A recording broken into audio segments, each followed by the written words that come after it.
Welcome back, everybody. Clearwater Jazz Holidays Jazz Master Virtual Sessions. We are here again with Dan Miller on a part 2 topic, playing the blues and breaking down the changes. Part 2, participants are muted for the courtesy of the session, but please use the chat feature if you have questions. We'll get those to Dan. Also, take a look at clearwaterjazz.com's education and outreach section. There you'll find all of the upcoming sessions, including a great one today after Dan's with Scotty Barnhart. So be sure to check that out. And many times there's session materials associated with the information online. And so if you go to the upcoming sessions area, you'll see that on Dan's session, we carry forward some of the materials he shared with us from the last part. So you can access them there, and I'll circulate a link in the chat as well so you can get those. Thanks for participating. Let me tell you a little bit about this 2-part series and then introduce Dan formally and then turn it over. So playing the blues and breaking down the changes, it's a 2-part workshop, deals with the blues. The spirit of the blues is a thread that runs through and connects all the music we play. Using the great blues players as a model, Charlie Parker, Dizzy Gillespie, J.J. Johnson, we will strive to create our own lines and swing. In part 1, we focused on the compositional and swinging nature of the so-called blues scale and how we use it in a variety of ways, using rhythmic variations with eighth notes and eighth note triplets, as well as riffs and quotations from blues heads. In this part 2, we focus on breaking down the changes and playing over the basic dominant 7th chord progression, utilizing strong dominant 7th phrases in the so-called Bebop scale. Dan Miller is a jazz trumpeter. Grew up in the vibrant musical scene of Chicago during the 1980s. He attended the University of North Texas and moved to New York City in 1991. Studied with some greats. Since 2005, Dan has split his time between New York City and Florida, and he's currently a member of the Naples Philharmonic Jazz Orchestra and the musical director of the Naples Philharmonic Youth Jazz Orchestra. He is also an artist in residence for University of Central Florida School of Music in Orlando. Dan spent 11 years as a member of the Harry Connick Jr. Orchestra, traveling the world and recording numerous albums and television specials.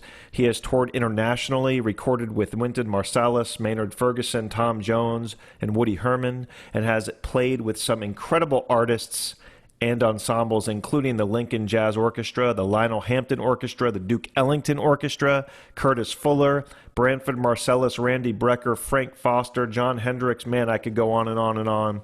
Dan is a Yamaha clinician and performing artist and works with college bands, high school bands, and private students nationwide. And as mentioned, he's the artist in residence at UCF School of Music in Orlando. Please check out his website, danmillerjazz.com. A lot of great information there if you want to connect with Dan. And with that, I'm going to turn it over to Dan Miller. Welcome back to the Young Lions Jazz Master Virtual Sessions. Thank you very much, and it's good to be back. And we're going to continue on where we left off with part 1, which Steve mentioned. We were focusing on improvising over the blues, utilizing the so-called blues scale and eighth notes and eighth note triplets, and using pickups, quotations from blues heads, quotations from solos. So if you have the PDF packet that we used last week, and if you don't have it, I think Steve's going to post it up in the chat. So if you need to download it, you can do so. We're going to start on page 10 of the PDF, and it's headlined "The Blues and Breaking Down the Changes." So it says here, you know, we practiced improvising on the blues using the blues scale in eighth notes and eighth note triplets with pickups over the bar line, as well as creating our own phrases. And we've also practiced quoting blues heads and blues riffs as melodic material in our solos. The next step is to break down the changes. and become familiar with the 3 dominant 7th chords and scales that make up the chord progression of the blues. On the blues, in its most basic format, it's built on 3 dominant 7th chords. And those chords are built on the 1, the 4, and the 5 of whatever key the blues is in. So let's look at the blues and B-flat concert. So that's C for the trumpets and the tenors, and and G for the altos and the baritones. The 1 chord would be B-flat, dominant 7th. The 4 chord would be E-flat, dominant 7th. And the 5 chord would be F, dominant 7th. So the idea is, we know if you're an aspiring student of music that when you look at the modes of the major scale, that the 1 and the 4 chord are major normally, and the 5 chord is dominant.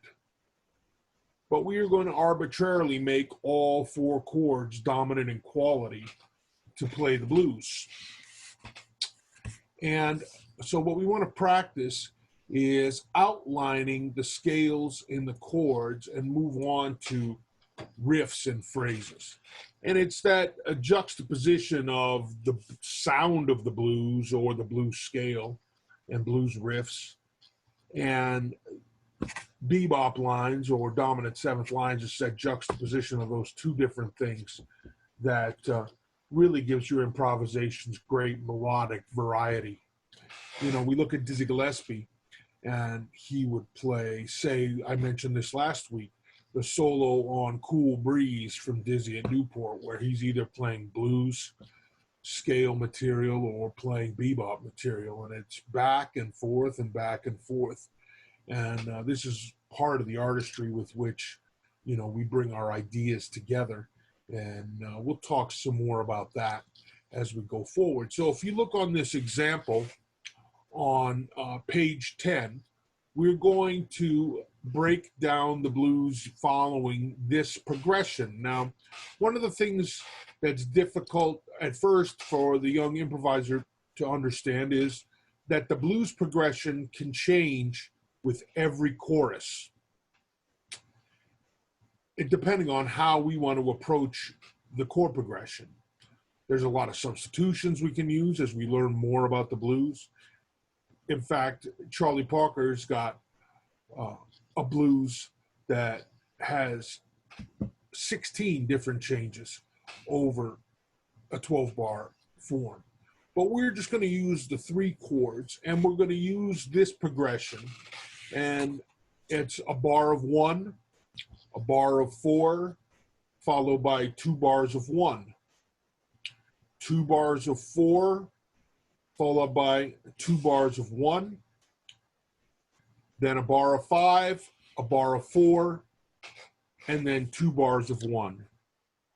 So we're going to use this form, and that's shown there. So we want to keep track of the form on the one that we have on the 10th page of the PDF. Starting with the 11th page, what I did was each one of these lines is an individual idea for the chorus. So if you see on page 11 of this PDF, we start with just the roots of the chord or the scale in a round. So I show them here. You have the 1, the 4, and the 5. Obviously, I just wrote it out, each example in the 3 keys, but you have to superimpose that over the form.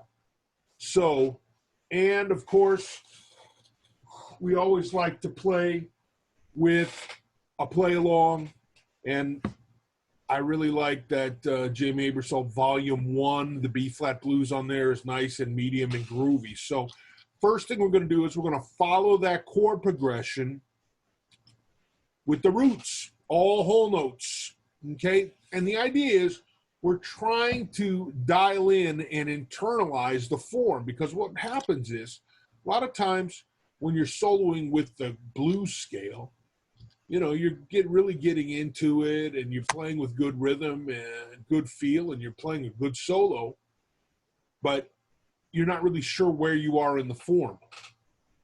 So part of learning to improvise is internalizing the form and hearing the form. That's why it's important to practice with either a play along or a Miles Davis recording with the Red Garland, Paul Chambers, and Philly Joe Jones, or whatever you're doing. And I'm always a big advocate of utilizing real recordings. I mean, there's a lot of great, this iReal app is fantastic for what it's for and what it's used for, but understanding how to play this music is about not only what notes to play, but how to play them and where to play them. And if we practice playing with the Miles Davis rhythm section, if I'm figuring out where my notes go, playing with Paul Chambers and Philly Joe Jones, I'm going to swing. And that's one of the issues that faces the young student today, is the reliance on utilizing these apps, which are fantastic, and it has great use because we can take any tune and change the tempo and the key, which is a great tool. Because if you want to practice a song in another key, you don't always have a recording available for you to utilize. So those applications are great, but we really want to try to play with real recordings, and even the Aebersolds, as good as they are, you know, there's no substitute to playing along with Art Blakey or Philly Joe Jones or Max Roach. So we want to start by following the form around, and we're going to just play the roots, the whole tones. And as soon as you can internalize this form, do so. But I will play an example, so just whole notes to start. 1, 2, 1, 2, 3, 4.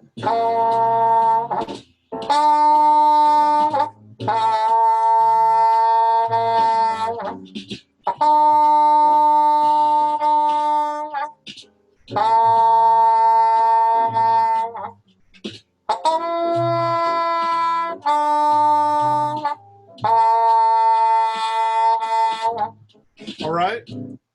So the next thing we want to do is start to outline the scale.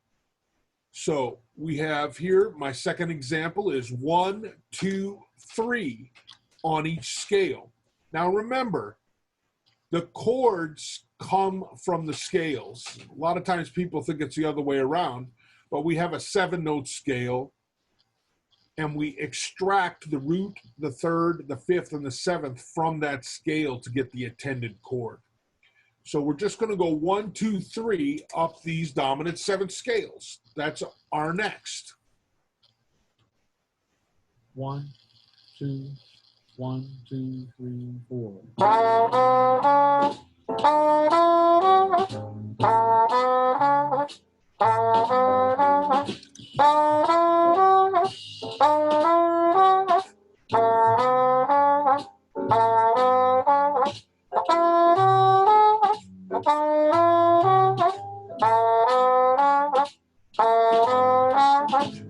Okay.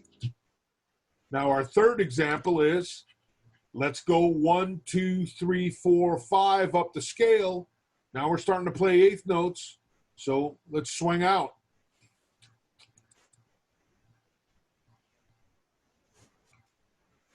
One, 2, 1, 2, 3, 4.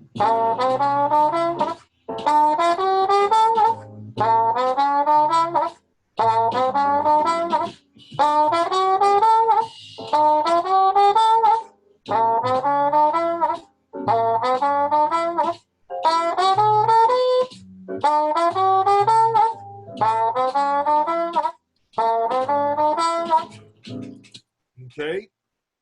Now let's go all the way up the dominant 7th scale. Now, if you're not sure what the dominant 7th scale is, the shortcut is it is the same as a major 7th scale, but with the seventh or lowered half step. So if you know your B flat major scale, but you're not sure what your B flat dominant seventh scale is, you take the seventh degree, which is A natural, and you lower it a half step to A flat. Now, that's a good shortcut for you to start to learn, but here's how to understand how chord progressions work, is that the dominant seventh chord is built on the fifth degree of its related major scale. So B flat 7, even though it's the one chord on a B flat blues, is built on the fifth degree of E flat major. E flat 7, even though it's the four chord on a B flat blues, is built on the fifth degree of A flat major. And F dominant seventh, it's the five chord in a B flat blues, but it also happens to be the five chord on B flat major. So even though all three of these chords are dominant sevenths, they're all related to different keys, even though here on a blues, it's 1, 4, and 5. So now let's just run up the scale to the seventh. 1, 2, 1, 2, 3, 4.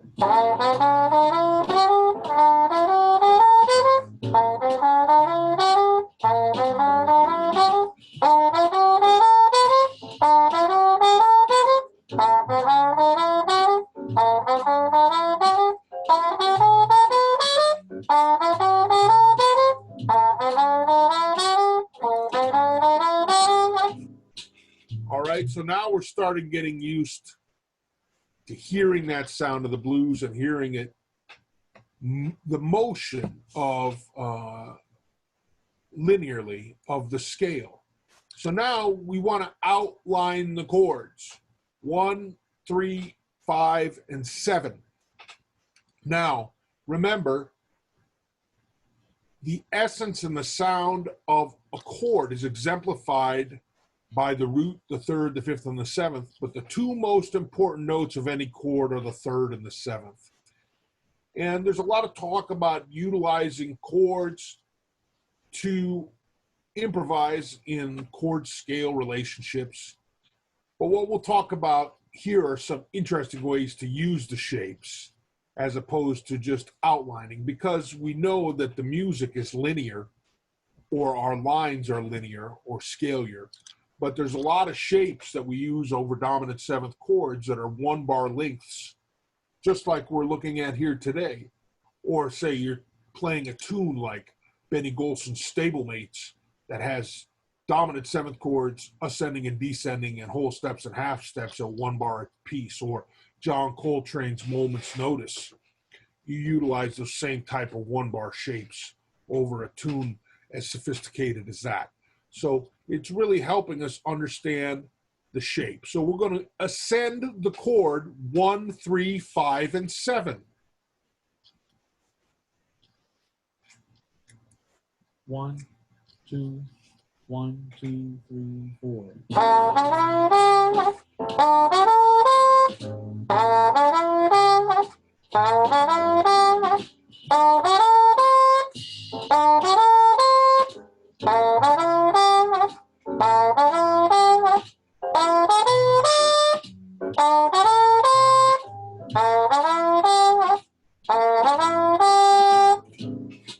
Okay?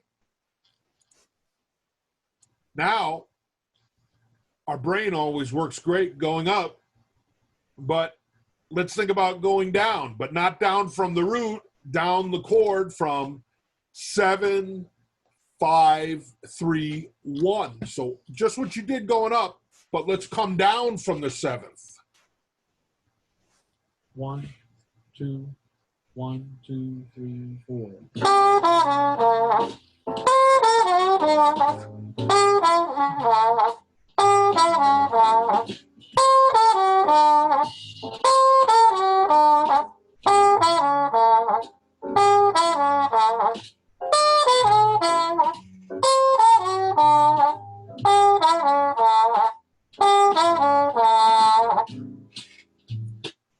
Now, This isn't written in the packet, but how about next alternate one up, one down around the form? 1, 2, 1, 2, 3, 4.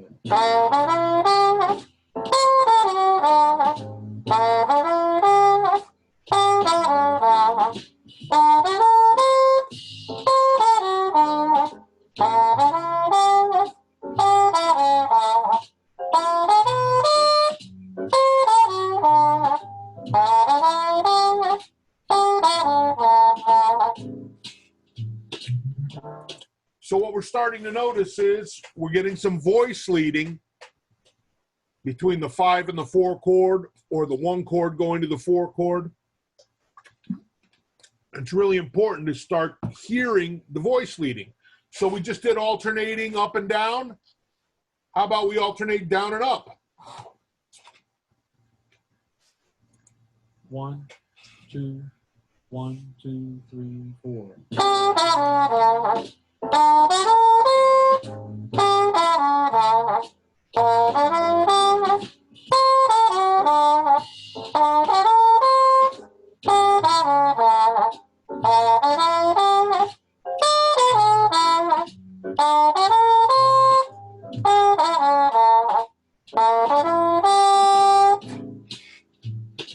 All right.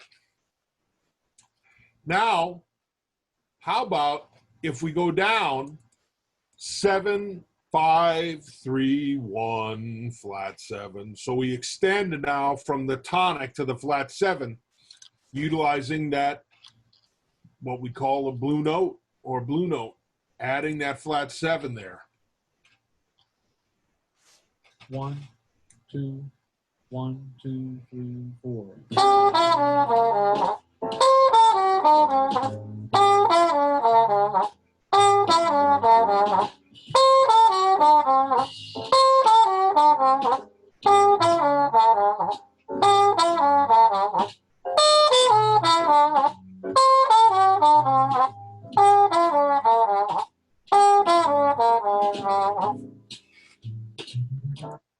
All right. Now, how about this last one on page 11 of the packet is we take out the root. So we go 7, 5, 3 down to the flat 7. Now, this is one of the things that's very interesting about the dominant 7th chord. Said earlier, if we look at a chord, 1, 3, 5, and 7, those are the chord tones. The two most important chord tones are the 3rd and the 7th. That's what gives a chord its identity. Say I'm looking at B flat major. That has B flat, D, F, and A. B flat dominant 7th has B flat, D, F, and A flat. And B flat minor has B flat, D flat, F, and A flat. So most times when I ask someone what are the most important notes of the chord, they're going to say the root and the 5th. Well, the root gives the chord its name and tells us where to build it. So obviously it's important. But the root and the 5th of B flat major, B flat dominant, and B flat minor are all B flat and F. All the harmonic information that tells us the identity of a chord is located on the 3rds and the 7ths. That's why you always read about playing 3rds and 7ths are important when creating a jazz solo, because those are the most important notes, and there are resolution points also. So understanding that the 3rd and the 7th are the most important, here's something interesting about the dominant 7th chord. If we look at a B flat major chord, the relationship between the root and the 5th intervallically is a perfect 5th, B flat to F. The relationship between the 3rd and 7th, D and A, is also a perfect 5th. That's why a major chord is strong. it's composed of two perfect fifth intervals. If we look at a minor B flat minor 7 chord, the relationship intervallically between the root and the fifth is also a perfect fifth. And the relationship intervallically between the third and the seventh, D flat and A flat, once again is a perfect fifth. So a minor 7th chord is also very strong in its construction. But let's look at a dominant 7th chord, in this case, B flat dominant 7th. Once again, the root and the fifth, B flat dominant, are a perfect fifth away. That's strong. But the relationship between the D natural and A flat is not a perfect fifth. It's a diminished fifth or an augmented fourth, or what we know as called too often intervallically as a tritone. And a tritone means 3 whole steps. So D to E is 1 whole step, E to F sharp is 1 whole step, and F sharp to A flat is 3 whole steps. So the distance or interval from D to A flat is a tritone, an augmented fourth or a diminished fifth. This is the most unstable of all the intervals.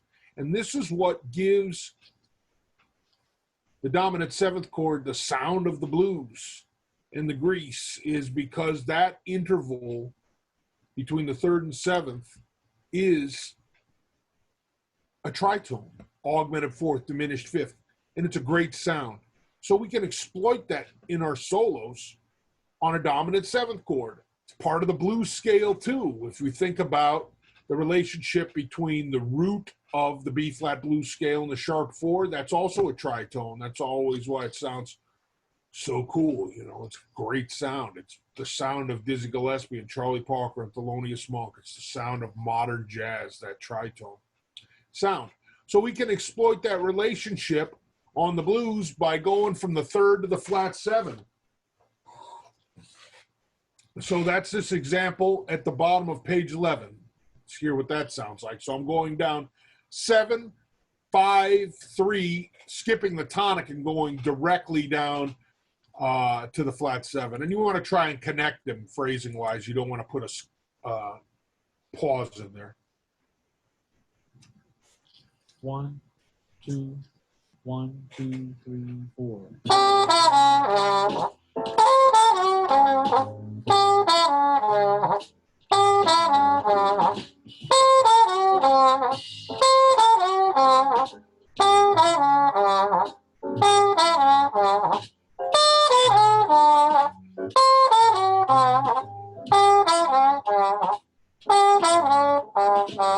So that relationship there, the 3rd to the 7th, that's giving you the sound of the blues, and it's very hip.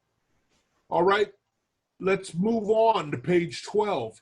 Now we're going to start looking at some dominant 7th shapes and phrases from solos and things that we incorporate into 1-bar links or a 1-bar dominant 7th idea, or riffs that we can use on the blues.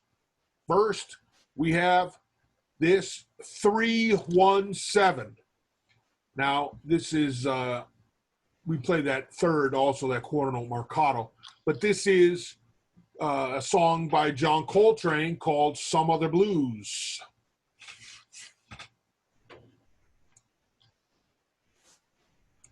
One, two, 1, 2, 3, 4.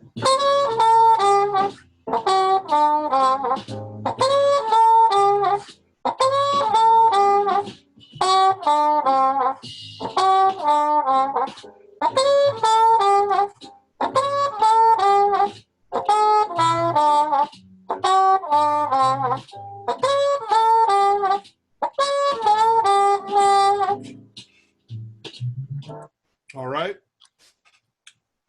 Now, we're going to introduce the so-called dominant 7th bebop scale, starting here. Now, the idea is when we're playing in a linear way, utilizing dominant 7th scales, we want our chord tones to fall on the downbeats. So earlier when we were playing up the scale to the 7th, it did so, right?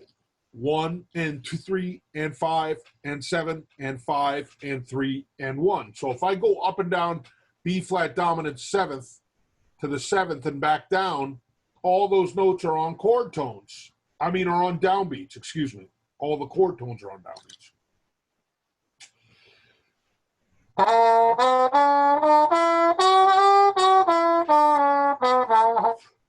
1 and 3 and 5 and 7 and 5 and 3 and 1. So when I'm utilizing that dominant 7 scales around the blues, all those chord tones are falling on the downbeats. But what happens if I want to play down and up?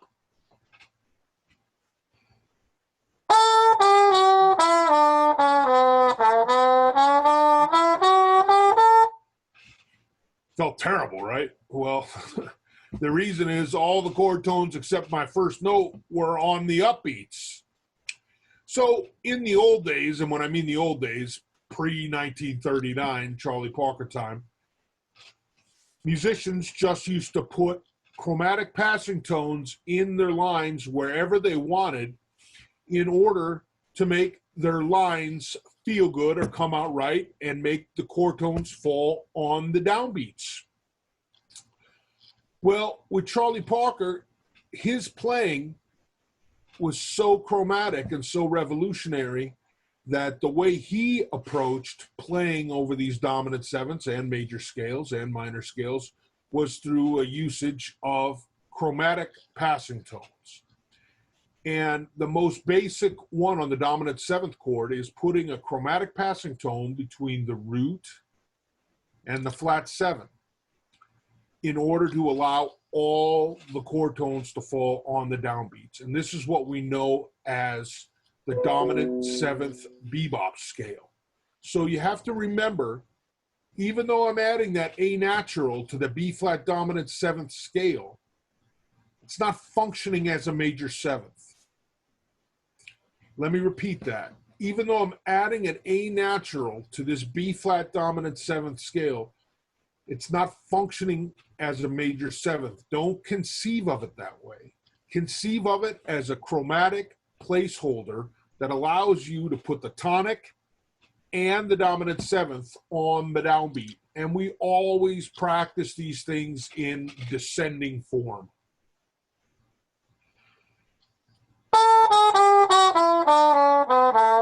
That's B flat and E flat. Back to B flat. F.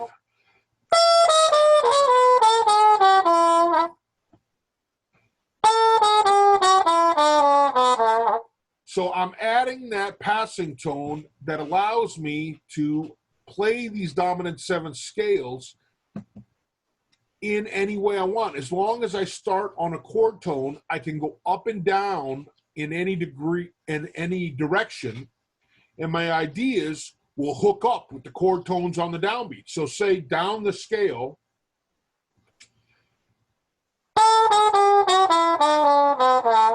up to the 2nd and down, up to the 3rd, up to the 4th.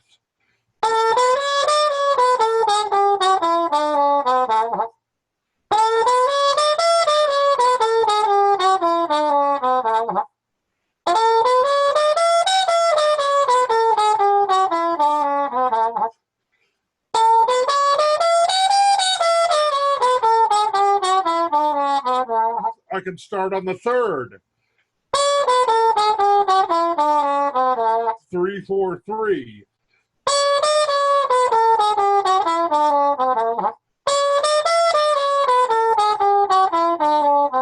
I can start on the 5th.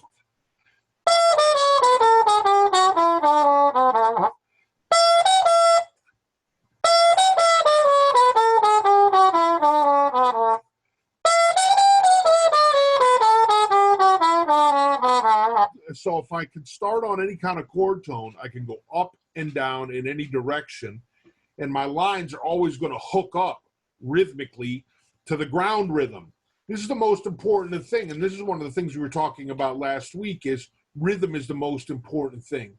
And in order to have strong rhythm, we need to hook up our ideas to the ground rhythm. And in 4/4 time, 1 and 3 are our anchor points, and we swing on 2 and 4.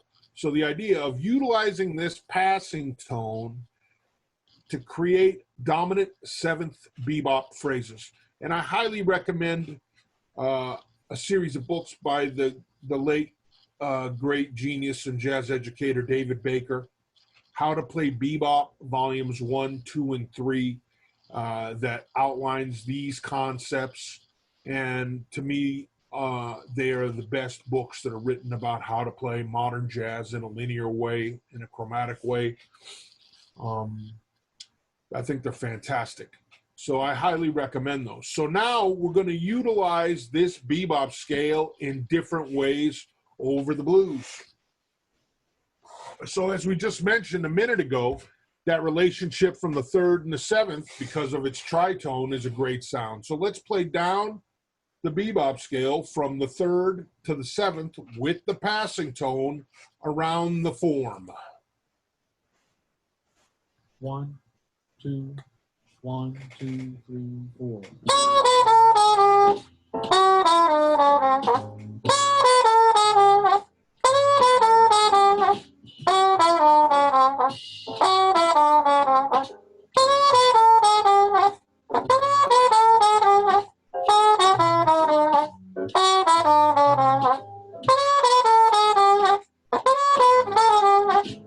So we're hearing that voice leading, especially from the 7th of the 1 chord, resolving a half step down to the 3rd of the 4 chord. You know, that's one of the essences of the blues, is that resolution. And so that example, we're on page 12 of this packet, and that was the second example. How about I do the same thing, but I take the second, I take the second out.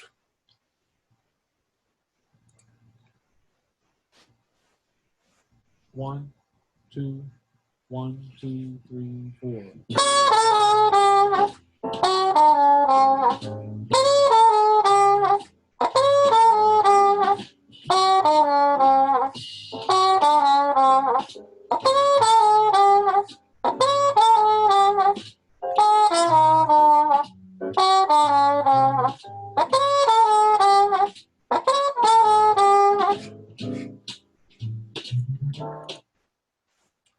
All right. How about 3, 4, 3, 2, 1, passing tone 7?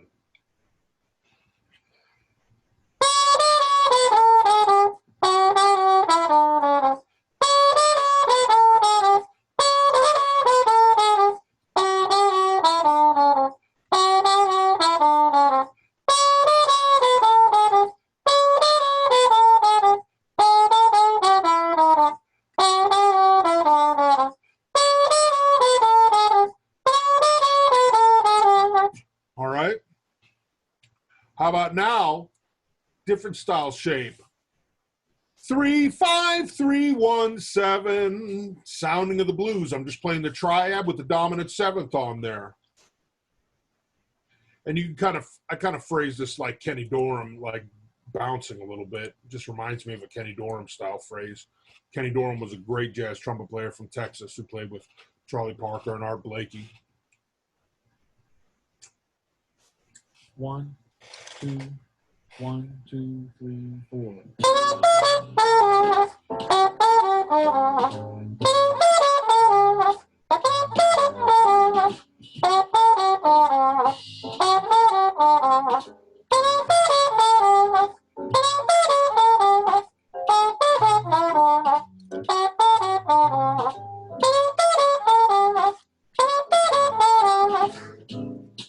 Of course, you could phrase it normally connected.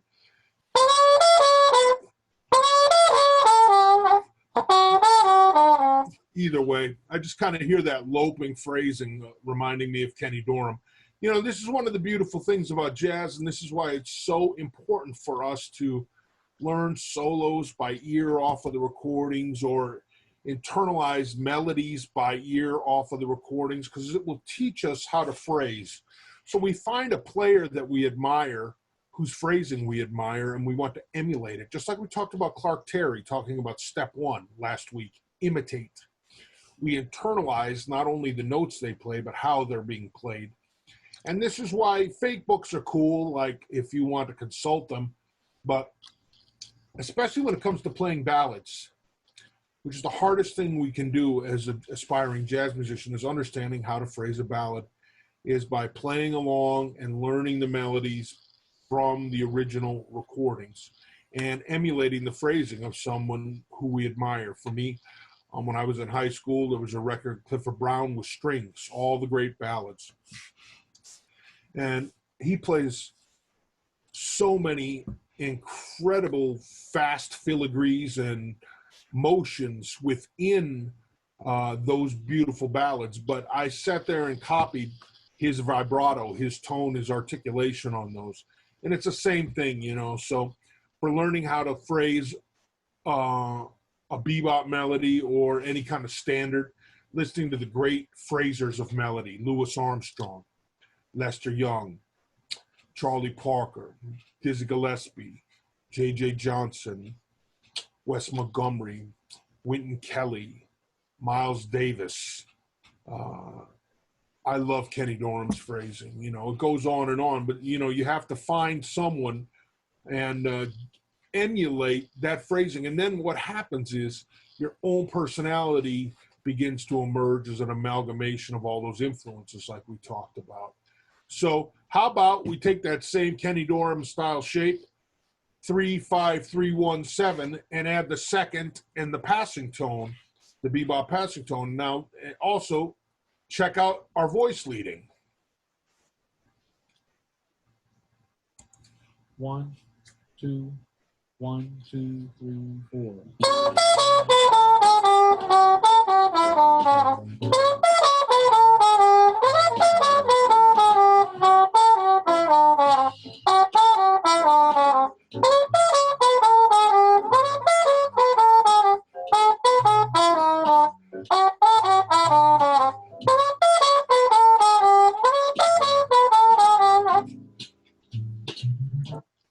All right.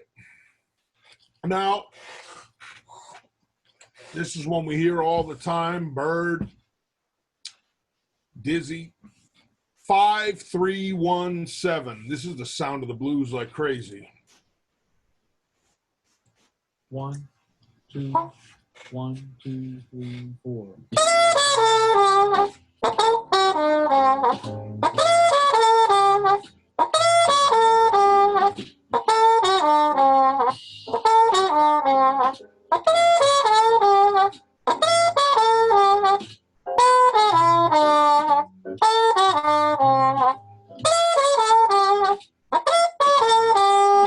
All right.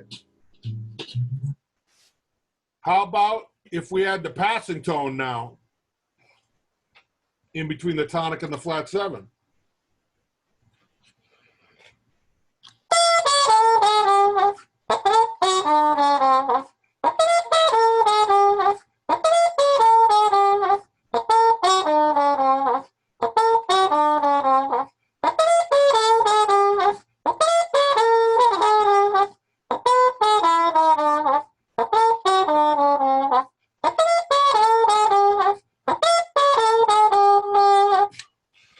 All right.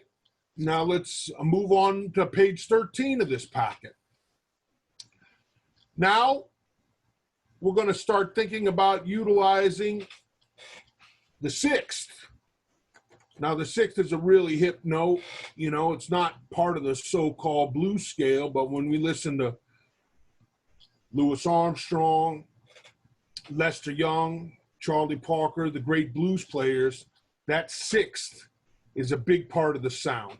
So now we're going to come up the chord 3, 5, 6, 7 on each of these, okay? 1, 2, 1, 2, 3, 4.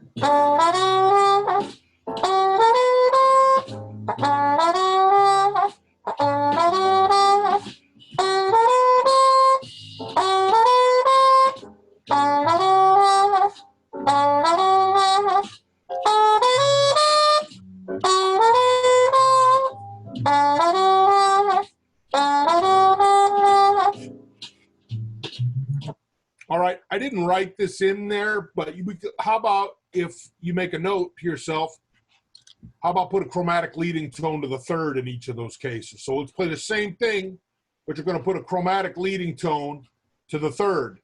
So a C sharp to D, an F sharp to the G on E flat 7, and a G sharp to the A on the F7 on and a 4 as a pickup. 1, 2, 1, 2, 3, 4.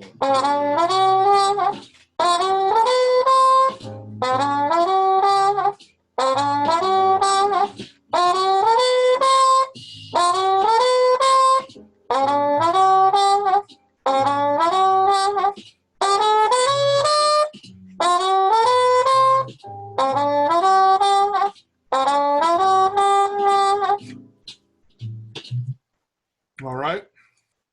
Now the next shape is 3, 5, 6, 1, 7, 3, 5, 6, 1, 7. 1, 2, 1, 2, 3, 4.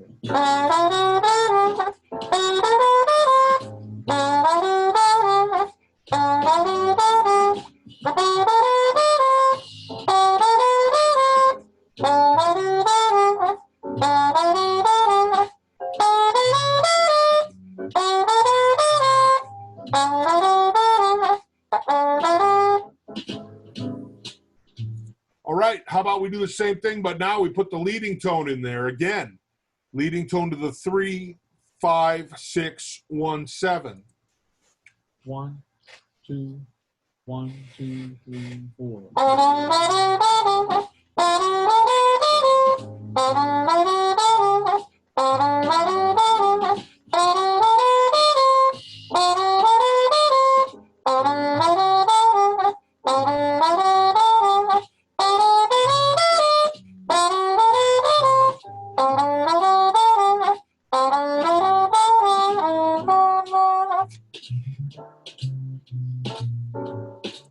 All right.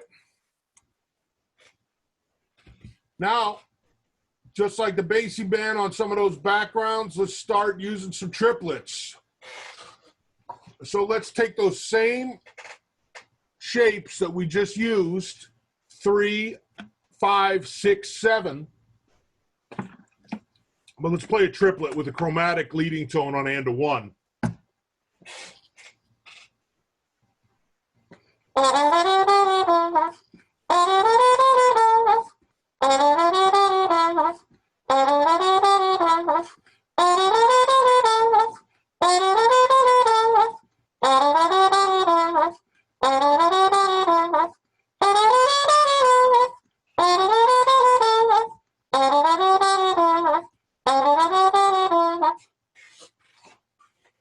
Now this also isn't written, this one isn't written on the paper, but how about if we take that shape, what we just did, leading tone to 3, 5, 6, 7, 6, 5 in the triplets, but we put the first one on and a 1, then we put the next one on and a 4. It's kind of like a bassy style background. 1, 2, 1, 2, 3, 4.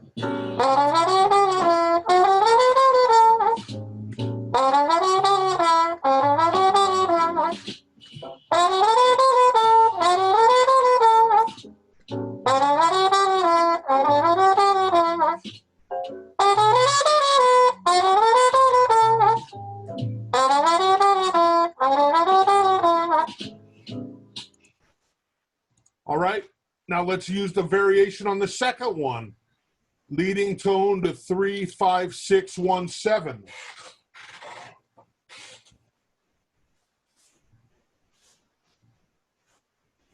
1, 2, 1, 2, 3, 4.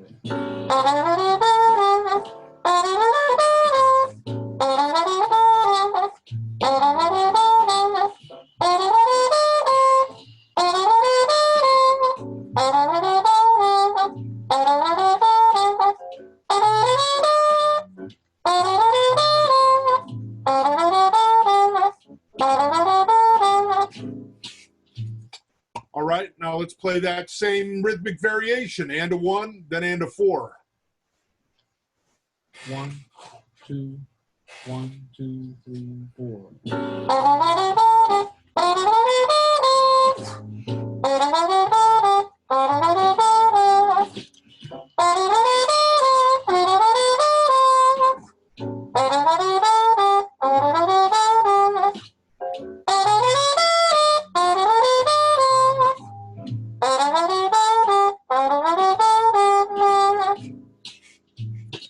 One, two.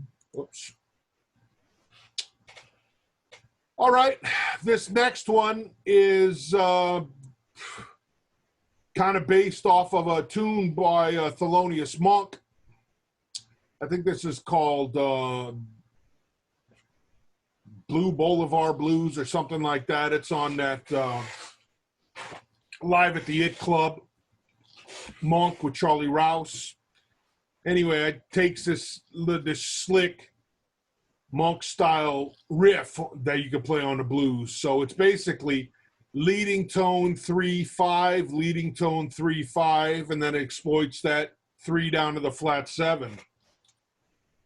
So you got, sorry.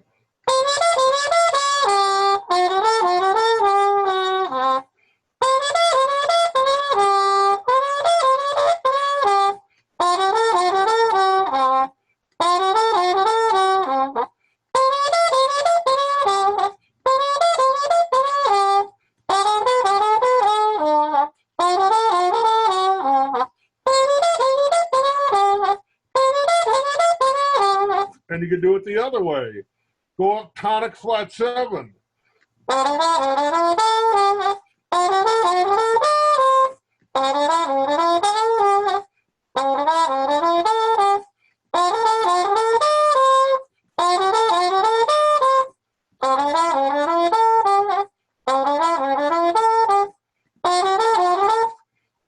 Sorry.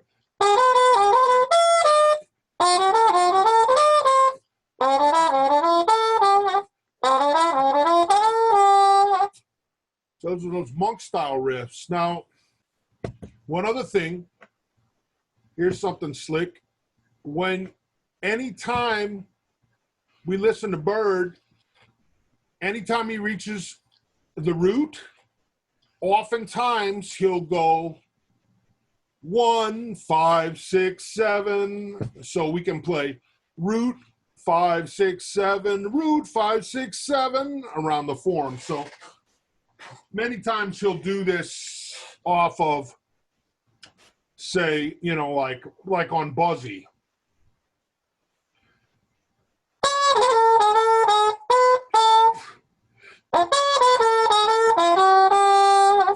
That kind of thing. So you can go practice playing 1, 5, 6, 7 around the blues, that sound. 1, 2, 1, 2, 3, 4.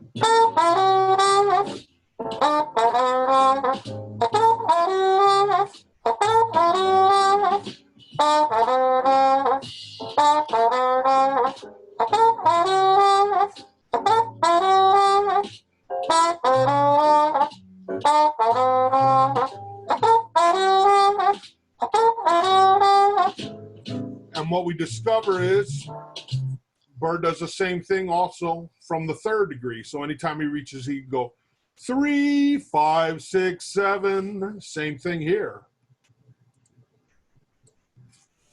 1, 2, 1, 2, 3, 4.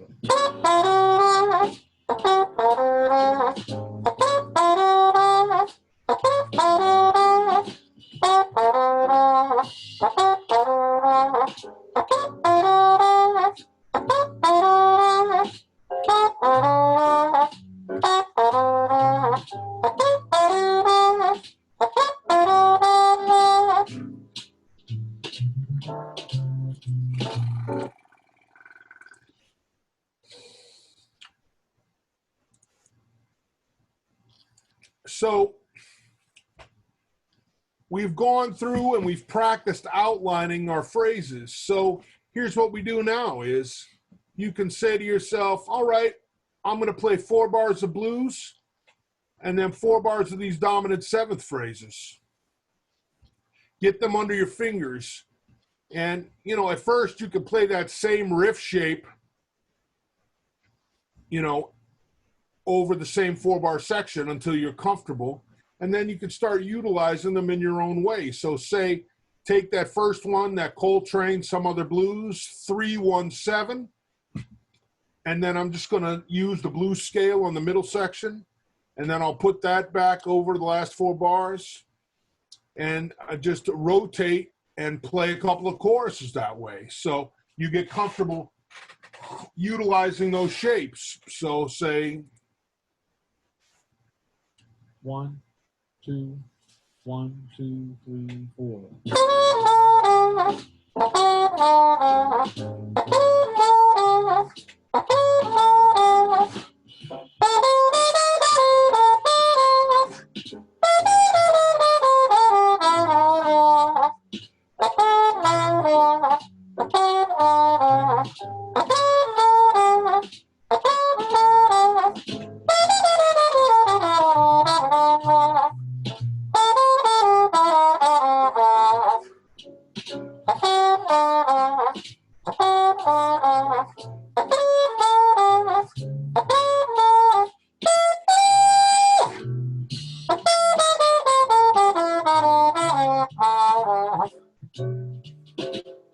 So you're utilizing it. And so then you can say to yourself, all right, what if I open up every chorus with a quote from a blues head? Then I play blues scale and blues scale material over the middle section. And then over the last 4 bars, I use one of these dominant 7th riffs and phrases. 1, 2, 1, 2, 3, 4.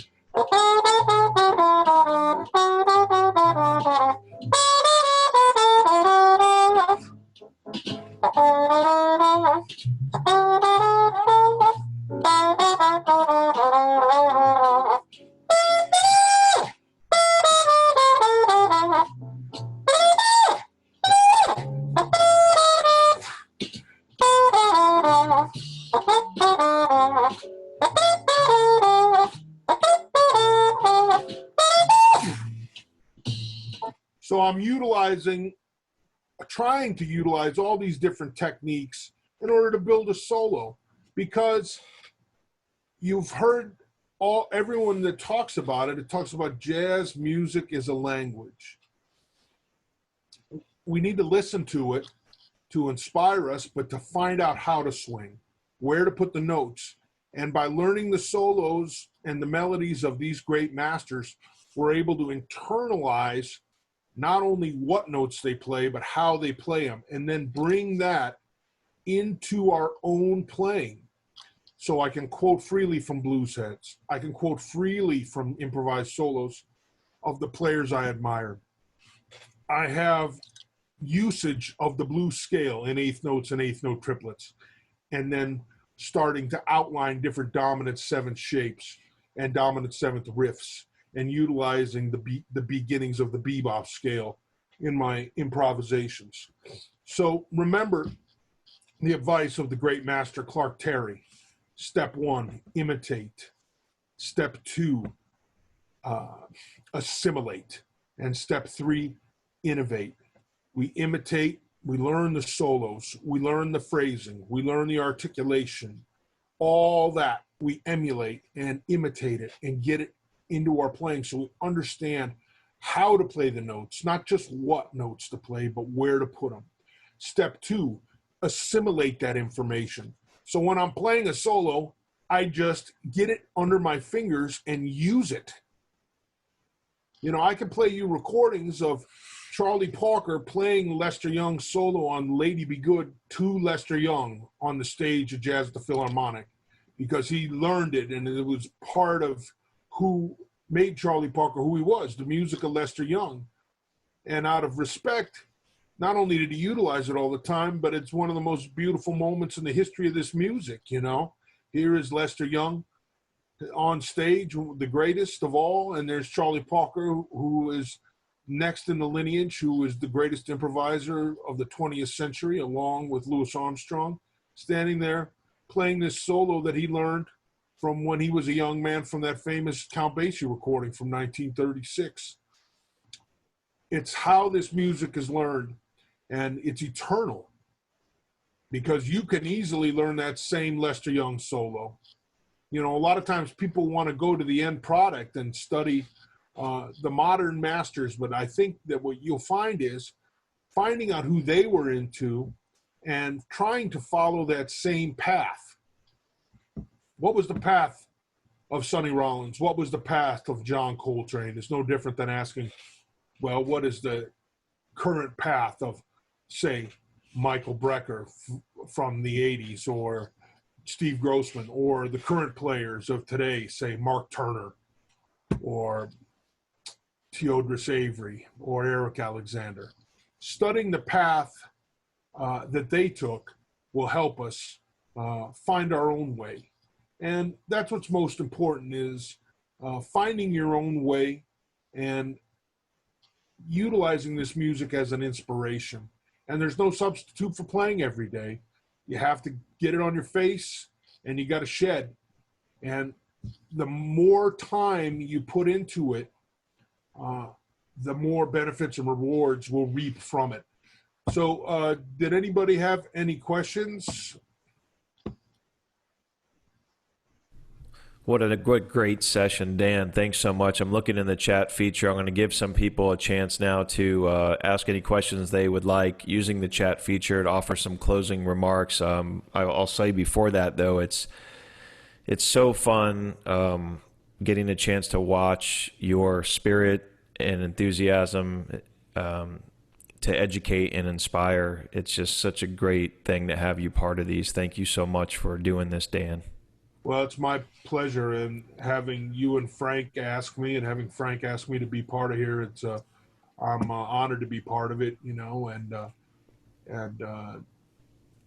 you know, I was fortunate to be around people growing up in Chicago that were as enthusiastic, you know, in the presentation of this, and, you know, and the great people like Barry Harris and David Baker, who I was fortunate enough to be around.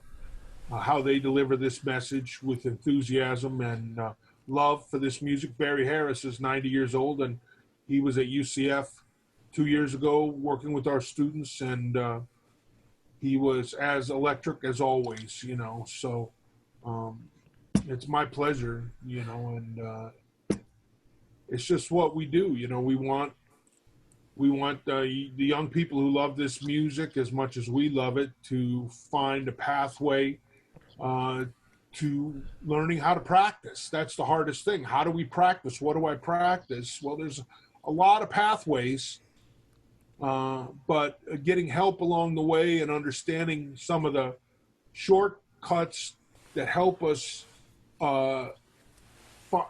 elude the pitfalls that we experienced, you know, but that's part of the process. You know, everybody's got to, you know, you're going to be dealing with, those are the learning experiences, you know, but, you know, so if I can help in any way, I'm happy to do so. No, that's amazing. Thank you so much. And for our trumpet players out there, or really for anybody, please check out the resources that we have online.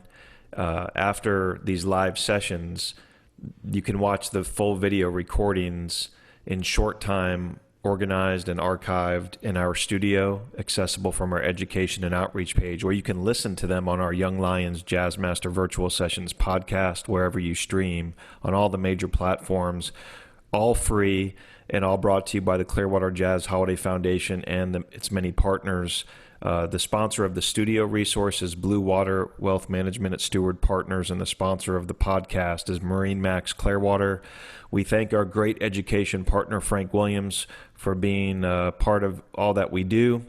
And for those of you at interest, there's a great trumpet section in the studio, and participants like James Suggs and Dwayne White have sessions called Setting and Achieving a Goal, Basic Trumpet Fundamentals, Developing Your Own Sound, Improving Your Technique, Using Melody in Improvisation, Why Listening to Music is Important, Using Scales for Ideas, Mute Technique, Different Approaches to Swing. And they have James and Dwayne did a really fun session called And They Played That, which is some of their favorite trumpet solos. So it's just so fun to listen to. Check that out. Scotty Barnhart's going to be with us today, and he's going to be back shortly thereafter. Today is the Count Basie Orchestra, How and Why It Swings. And then his next session is Jazz Trumpet, the First 100 Years. We also have a jazz instructor from the Florida Gulf Coast University, Brandon Robertson, with us this Friday on how to accompany a vocalist. Brandon's a great bass player and a great educator. So, yeah, man, check all this stuff out. And Dan, I don't see any questions. We got a shy audience today, so we'll let it go at that. But I'll be in touch to keep you engaged with us for sure. Thanks again so much. My pleasure, and thank you very much. All right, everybody. On behalf of the Clearwater Jazz Holiday Foundation, stay safe out there. Be well. Keep playing, and we'll see everybody real soon. Bye bye.